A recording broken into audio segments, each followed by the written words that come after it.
What is going on, everybody? We came out here to a swimming pool to see if this Slingshot will actually shoot underwater. Now, y'all have watched me shoot I don't know how many fish, but it's all been above the water. We know it works above the water. Over the last couple months, I have shot everything from big old common carp in Wisconsin to buffalo and gar right here in Oklahoma, but I don't know if it will shoot under the water. So that's why we came out to the pool. I got this game plan. You see, you can't spearfish like with a spear gun in Oklahoma in the summertime, but you could bow fish in rivers anyways. In rivers, you could do it in the lake.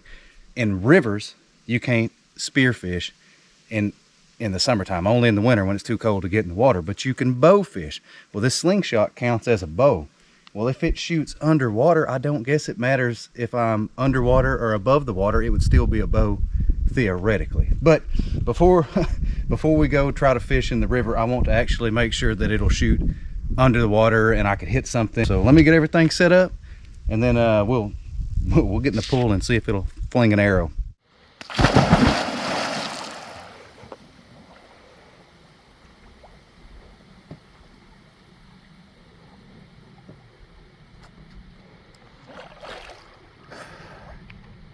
Bah.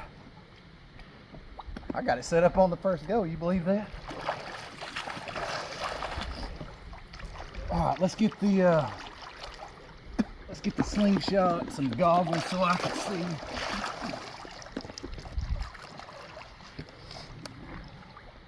I'm actually gonna have to move that camera over this way a little bit. Let me get some goggles so I can see. I'm too fat, I don't sink no more. Let me have one of them weights. Trying to tie a weight around my waist. I'm too fat, I float, I can't sink in front of the camera. I got a pocket full of rocks and it still doesn't work. All right, I want to buy me a weight belt, or I'm not gonna be able to get down in the water where the fish are at. Make sure I can swim with this. All right. That works.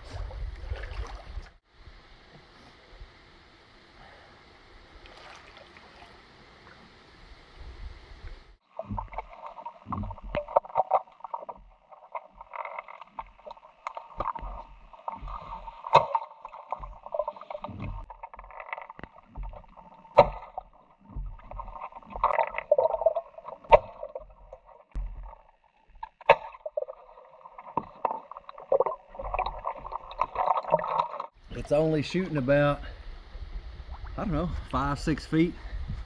That's not far enough. Maybe if I could get right on a fish, like within a foot or two, maybe you can get closer to them underwater. Fixing to put a second band on, see if I double the bands up, if it'll give it more power. Let's see if, I don't even know if it'll shoot with 2 bands. I don't know why it wouldn't.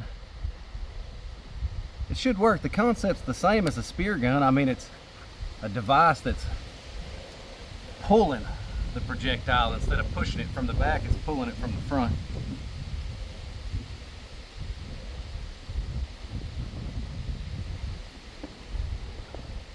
Now the hook's not big enough to hold both straps. I'll have to tie them down. Wait. Well, it's big enough to hold both straps, but my pincher finger isn't strong enough to hold the arrow as I draw it.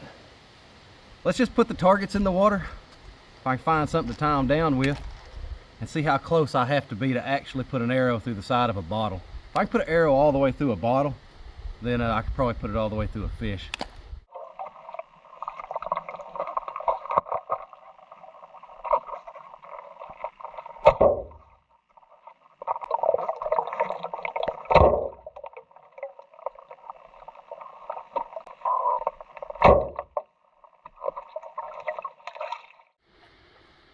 All right, if I touch it to the bottle, it'll shoot all the way through it. But I have to touch it to the bottle. I got it that time. Come around here and look.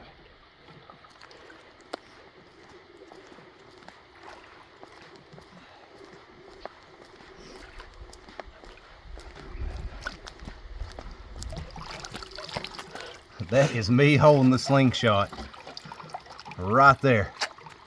Think I can get that close to a fish? Probably not.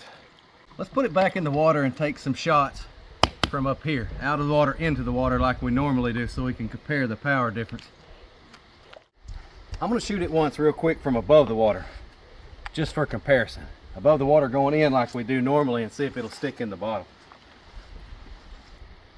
My hands are slippery. All right, shoots all the way through the bottle. From above the water going in, it goes all the way through. When we're in the water, it either bounces off or just barely sticks it, so it's not gonna work from under the water. Yeah, now we know, 100%. I appreciate y'all watching. We're gonna gather everything up. We'll figure out something else stupid. Deer season is right around the corner. That's all I got. I appreciate y'all watching. We'll catch you next time.